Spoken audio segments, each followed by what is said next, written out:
안녕하세요. 한국과 일본에서 음악 관련 기획 그리고 보컬 트레이너를 하고 있는 음악 커뮤니케이터 가츠입니다. 오늘은 스쿨이라는 아이돌 서바이벌 방송을 리뷰하는데요. この番組はカチカチの提供でお送りします。 지난 토요일에 첫 방송을 했고요. 이 방송은 대만의 텐 엔터테인먼트랑 SBS가 합작을 해서 만드는 방송이에요. 여기서 탄생할 팀의 제작도 같이 하겠죠. 제작 시스템은 K-팝 시스템을 쓰고 방송도 한국에서 하는데 아마 활동은 주로 이런 대만을 중심으로 중화권에서 할 것 같아요. 일단 SBS에서 방송을 하지 않고 SBS 미디어넷 그쪽 산하 채널에서 방송을 하거든요. 그러니까 한국 방송을 통해서 팀을 만들었다라는 명분만 주고 이제 중화권에서 활동을 하려는 느낌이 들어요. 그래서 참가자들의 대부분도 텐 엔터테인먼트를 통해 들어온 대만 국적의 사람들이거든요. 근데 이렇게 확실히 외국 시장을 확보한 기획사가 같이 참여를 하고 이후 활동을 매니지먼트로 한다고 하면 국내 기획사에서 같이 하는 아이돌 제작 방송보다는 SBS가 얻는 수익은 높을 수 있을 것 같다고 생각을 해요. 비즈니스적으로 보면.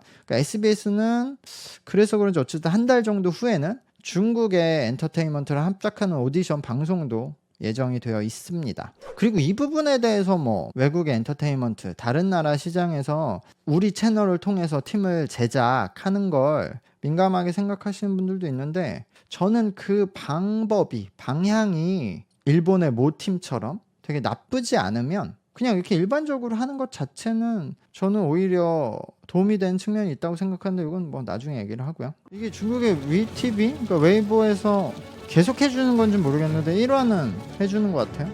MC는 슈퍼주니어의 이특님. 방송이 거의 프로듀스 원어원 스타일이네요. 다 중국인이니까 편하게 중국어로 대화하네.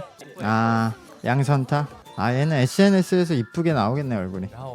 참가자 중에서 일본인이 딱 한 명 있거든요. 이 세이타라는. 근데 세이타도 국적은 일본인인데 아마 잘 모르는데 중화권에서 저쪽에서 그냥 생활을 하던 사람이라서 그쪽을 통해서 여기에 나오게 된 것 같아요. 그리고 나머지 중에서 어쨌든 그 대부분 대만 국적인데 중국 국적을 갖고 있는 분은 2명이고 나머지가 한국과 대만인 거죠. 이 방송에서 참가자가 대만이라고 말을 할 때 자막은 다 타이베이라고 쓰네요. 아무래도 대만이라고 말하는 게 중국 때문에 방송도 부담이 되는 것 같고 어쨌든 완전 지금 프로듀스 101 연출이에요. 이게 프로듀스 101이 시작된 게 벌써 10년 그렇게 됐을 텐데 넘었을 텐데 아직도 대부분의 K-팝 오디션 방송이 그런 프로듀스 101 연출 방식을 벗어나지 못하고 있어요. 뭐 이후 대결 방식의 차별이 있을 수도 있지만 그리고 아까 재밌었던 거는 3대 기획사라고 하면서 SMYG, JYP라고 하는데 언제적 3대 기획사야? 하이브가 빠져 있어. 그리고 이제 MC를 이특님 굉장히 좋은 MC분을 선정한 거죠. 은혁, 이홍기, 유주, 그 안무가 최영준님 그리고 나지상, 뭐 루준석님이 멘토로 참여를 한다고요. 이 나지상, 루준석이라는 분은 그 중화권 쪽의 연예인인 것 같아요. 저는 처음 보는 사람들인데 뭐 대단한 분들이니까 섭외가 되었겠죠. 네, 데뷔 멤버는 7명이라고 합니다. 전체적인 시스템은 역시 프로듀스 101과 비슷하고요. 구체적으로는 최근에 했던 뭐 반가운 설렘이나 프로듀스 창아시아랑 비슷한 것 같은데 매번 라운드에서 저 상위 7명에 든 멤버들이 베네핏을 받고 또 이제 하위는 탈락자가 발생을 하고요. 뭐 등급을 나눠서. 그리고 첫 이 무대는 팀으로 하게 되지만 평가는 개별 평가를 받게 되는 거예요. 그리고 이 MC가 이특님 같은데 현장에서는 지금 은영님이 MC를 또 현장 MC를 하니까 은영님의 MC 분량이 더 많은 것 같은데 항상 이렇게 이특님과 은영님이 1+1 MC를 하는 경우가 있죠. 춤을 추긴 췄네 얘. 너무 댄서같이 춘다. 네, 첫 팀은 더보이즈의 노래. 이게 발음이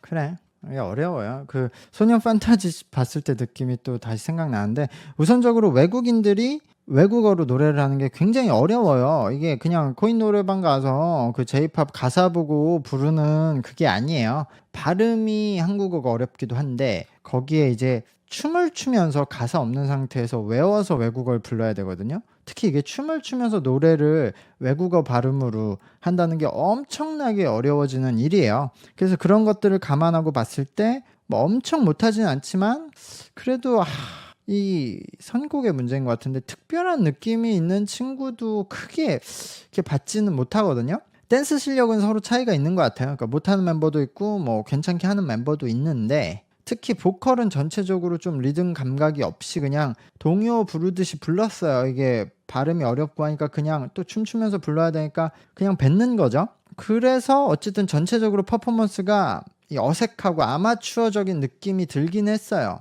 뭐 얼추얼추 맞춰서 하긴 했지만 근데 어쨌든 이 선곡이 실력을 뽐내기 어려운 곡이기도 했다. 그러니까 아직 연습생들이어서 이런 가벼운 곡을 표현할 때는 훨씬 더 여유가 있어야 되는데 지금은 몸에 전체적으로 힘이 많이 들어가서 동작이 되는 느낌이니까 부드러운 느낌 표현이 잘 안 돼요. 춤은 찬유라는 멤버가 가장 좋았는데 전체적으로 여기선 어쨌든 큐준이라는 저 센터에 있는 멤버가 가장 잘했다고 봐요. 근데 큐준이라는 멤버가 한국어 발음을 표현하는 게 그 땅땅땅 이렇게 좀 가장 안 좋게 되는 편이고 그래도 자국어로 노래하면은 괜찮게 노래는 할 것 같아요. 그렇다고 막 어떤 가창 기술이 있는 건 아니지만 지금 찬요라는 멤버도 아직 약간 그런 딱딱한 느낌이 있지만 댄스 실력이 가장 여기서 좋았는데 찬요도 뭐 그 빠른 부분을 한번 맞긴 했는데 한국어로 노래는 그냥 아직 뱉는 수준이었어요. 무대가 끝나면 저 잘한 멤버를 일단 상위 7명에 넣었는데 7명이 금방 다 찰 거 아니에요? 그러면은 뭐 밀어내기 그런 걸 할 것 같아요. 지금 전체적인 평가는 뭐 첫 무대니까요. 뭐 괜찮았다라고 표현했고 이제 최영준 님만 멤버들 기본기가 부족하다고 그렇게 말을 했네요. 네, 제가 말한 그 2명 찬유랑 효준 2명이 선택되었어요. 근데 이 멤버들이 뭐 오래 버틸진 모르겠어요. 기본 태가 느낌이 있네. 춤을 오래 추긴 했네. 참. 이 노래도 어렵다 하기가. 근데 이게 진짜 한국어가 발음이 어려운 거야. 저 친구는 소리를 이 부분은 소리를 계속 위로 띄우고 있네. 애매하다. 표정들이 안 좋아. 어쨌든 그냥 아마추어의 무대였어요. 아이돌 연습생의 첫 연말 평가 느낌? 그러니까 일단 5이서 같이 연습한 시간도 별로 안 된 것 같고 기본기가 부족해서 합을 좀 맞추기 어려운 것 같아요. 그래서 그냥 각자 느낌대로 따로 춤을 췄는데 그래도 그나마 제일 괜찮게 한 거는 저 이진호라는 멤버랑 린이라는 멤버. 이진호는 지금 노래랑 춤에서 뭐 기본기가 좋은 편은 아니지만 어떻게든 흉내를 내고 있거든요. 그리고 아까 춤을 잘 췄던 린이라는 멤버가 무대에서도 춤 잘했고 노래도 뭐 괜찮게 했거든요. 근데 기본적인 자세가 너무 딱 무용 자세라서 하체가 딱 너무 고정되어 있는 느낌인데 그건 좀 바뀌어야 될 것 같다. 메인 보컬 파트를 맡은 저 친구 이름이 뭐였지? 장위홍이었나? 자국어로 노래를 하면 더 잘하겠지만 한국어 발음을 가장 어려워한 친구였어요. 그게 좀 아쉬웠고 그리고 고음을 지를 수 있지만 발성이 안정되어 있는 상태는 아니거든요. 고음을 낼 때는 그래도 소리를 안쪽에 잡아두고 그렇게 힘을 안 주고 질렀는데 그 밑에 공간에서는 계속 힘을 주고 있는데 이게 발음 때문에 혀에 힘이 들어가서 그럴 수는 있어요.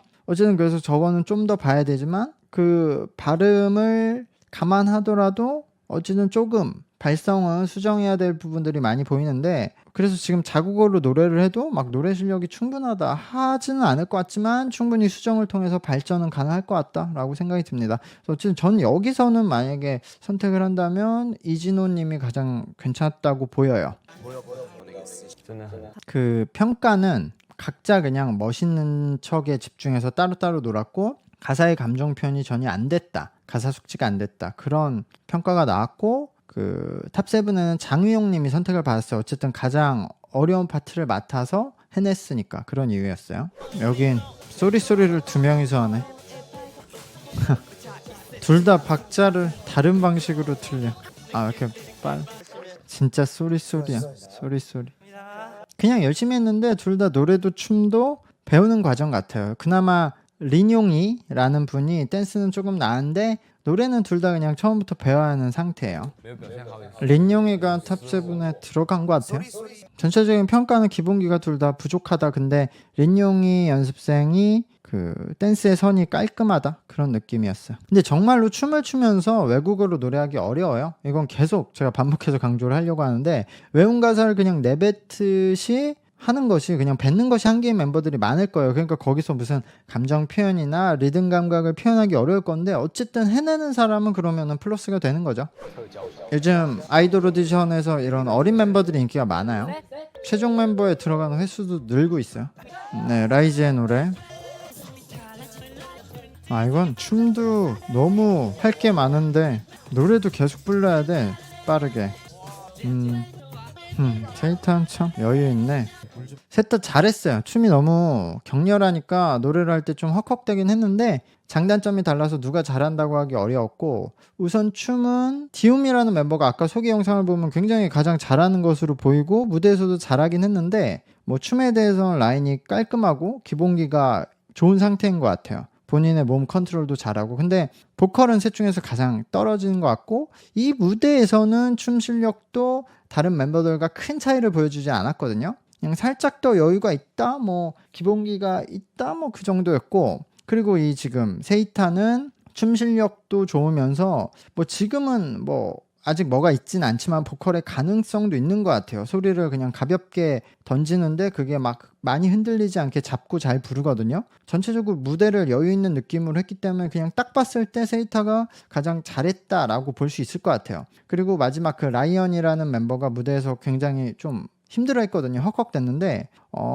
그리고 댄스도 셋 중에서는 살짝씩 이게 어려워하는 부분들이 나왔어요. 그래서 셋 중에 가장 좀 장점이 덜 보인다고 생각할 수 있으나 저는 사실 이 무대에서는 라이언이 가장 잘했다고 생각을 합니다. 왜냐면 가장 어려운 역할을 맡아서 뭐 다른 멤버들과 비슷한 레벨로 했거든요. 그러니까 어려운 춤도 추면서 보컬 파트도 굉장히 어려운 부분들을 맡게 됐고 마지막에 브레이킹도 했는데 그 전체적으로 잘 해냈거든요. 그래서 라이언은 기본 춤 실력도 있고 거기에 보컬도 나쁘지 않았다. 그래서 팀에서는 이런 멤버들이 좀 중요하거든요. 이런 여러 꾸준히 일을 맡아서 연결시켜줄 멤버. 근데 어쨌든 요 세 명이 기존 무대들과 비교해서는 뭐 잘했기 때문에 적어도 뭐 세 명이 다 들어가거나 아니면 저는 어쨌든 라이언, 세이타는 들어가야 된다고 생각을 해요. 와, 근데 디움이 14살이구나. 뭐 심사 평가는 저랑 전체적으로 비슷했네요. 디움은 약간 아쉬웠고 나머지들은 잘했다. 3명 다 들어갔나 보네. 네, 3명 다 들어갔네요. 이미 7명 다 채워졌는데 초반인데 이러면 뭐 밀어내기 하겠죠. 기존에 있는 멤버와 이제 다음에 선택되는 후보 멤버가 뭔가 1대1 대결을 할 수도 있고 아니면 심사위원들이 정해줄 수도 있죠. 이 프로듀스 창 아시아에서는 그냥 1대1 대결을 하거든요. 한국. 네, 1화 방송은 여기서 끝났어요. 이제 다음 주에 한국 참가자도 나온다는 것 같은데 한국 참가자도 많진 않아요. 어쨌든 방송 시간이 그렇게 길지 않아서 마음에 들고요. 그리고 방송 내용도 중화권 멤버들이 다수라서 아직 한국 연습생만큼 잘하는 건 아니에요. 왜냐면 특히 춤을 추면서 노래까지 어느 정도 하느냐가 아직 한국 연습생들과 다른 나라의 아이돌 연습생의 차이인 것 같아요. 춤 잘 추는 사람들은 많거든요. 어느 나라나. 그리고 춤이 뭐 케이팝이라고 특별한 게 아니에요. 그냥 케이팝 카피해서 어느 나라나 잘하시는 댄스 트레이너분들이 그냥 가르칠 수 있거든요. 근데 노래는 언어에 대한 문제도 있고 특히 이렇게 춤을 추면서 노래하는 연습은 좀 시간이 필요하기 때문에 그게 다른 나라에 잘 도입이 된 지가 최근이기 때문에 거기서 시간이 걸리는 것 같은데 어쨌든 외국어 발음의 어려움을 생각을 하고 그런 트레이닝 시스템과 기간이 다른 것을 생각하면 괜찮은 무대였다라고 생각을 하고요. 방송이 재미없지는 않았어요. 그래도 하면서 보게 되었어요. 저는 이거 방송 2화도 리뷰를 하도록 하겠으니까요. 채널 구독과 영상의 좋아요 부탁드리겠습니다. 감사합니다. 안녕.